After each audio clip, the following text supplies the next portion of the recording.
Ako po si G. Tonji. Nanunood po kayo ng Kababayan today. It's the month of October. As we know, it's Filipino History Month.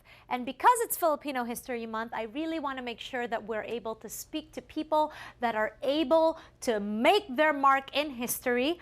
Our next guest here on Kababayan today is not only an actress, she's also a writer and a very good friend. Ladies and gentlemen, let's welcome her once again on Kababayan today, Miss Minerva Vier. Hi, Minerva! So nice to see you again. Have a seat. Maupo ka. Salamat. Nako, Minerva, maraming beses ka nang pumunta dito sa Kababayan today, but this is the first time na mag-uusap tayo. Oo nga. Oo. Yeah, I'm excited. So, when I first got to America, I met you several years ago, maybe over a decade ago. Yeah. And it's been that long that we've known each other. And it's so nice to be able to... 11 years.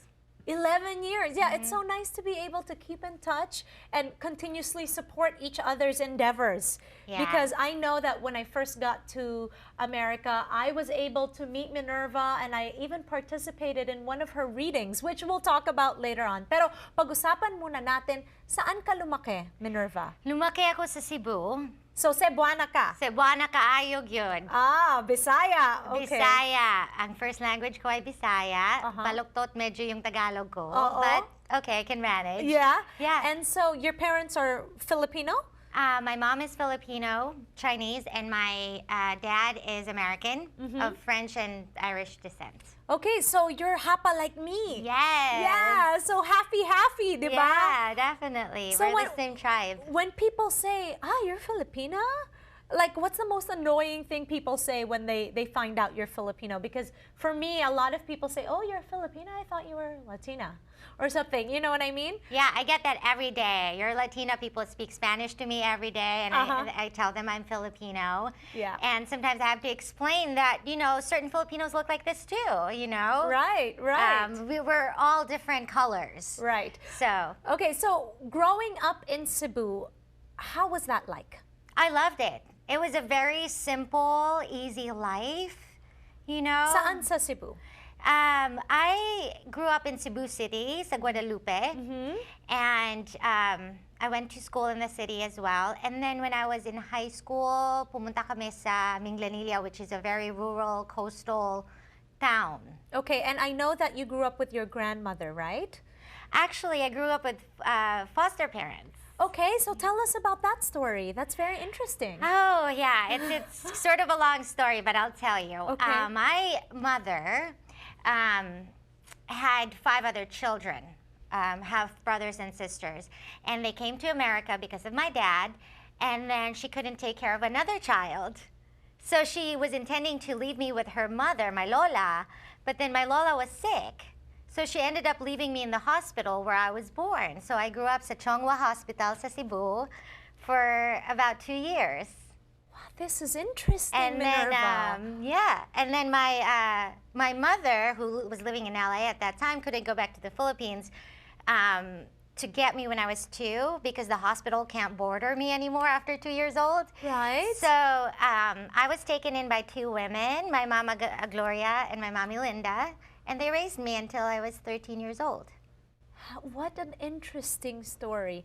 Were you in touch with your mom all this time? I was. Growing up? Yeah, I knew exactly who my mom and dad was. They actually came to Cebu when I was 4 to get me, to take me to LA, and I wouldn't go with them. Because you were 4 and you didn't really know who they were. Exactly. And these 2 women were my mothers. They were my family, so I didn't go. But I moved to the States when I was 16 because I was an American citizen and I wanted to go to college here. Okay, so the decision to come to America, was this a very difficult decision to make? Or was it something like, yeah, I'm 16 years old, I'm going to go to America. I'm an American citizen, that's what I'm gonna do. Was that a difficult decision? It was, actually. My real mom tried to make me come here when I was 12 years old, and I wouldn't stay because I missed all my friends, and I just felt so, I didn't belong here. Yeah, culture shock, right? Exactly. Okay, wow, I've known you all this time, and I didn't know how interesting and colorful your life is. It's so amazing to me when you're really able to delve and talk about your childhood, right? Okay, so at 16, where did you go first? I came to LA first. I went to college here. I was very determined to go to college. And So young at 16. well, you know, in the Philippines, we don't have middle school, so you Right. go straight from 6th grade to high school. And you were able to go to Loyola Marymount. Loyola Marymount. Yes, yeah. an amazing school. Yeah. What did you major in? I majored in film studies. I see. Yeah. But after you graduated, you didn't stop there. I didn't. I went Yeah. to grad school in New York at the Actors Studio. And for people that don't know the Actors Studio, this is one of the most reputable schools where you're not just an actor, because the first year you focus on acting, correct? Or is it baliktad? The first year you focus on acting. And then the second year you focus on writing. Right. Right. So that's why when I said hindi lang siya artista, writer din. Especially now in this day and age, isn't it so important to be able to write your own material and your own experiences? Absolutely. My experience here in Hollywood has taught me that, you know, being a Filipina performer, Yes.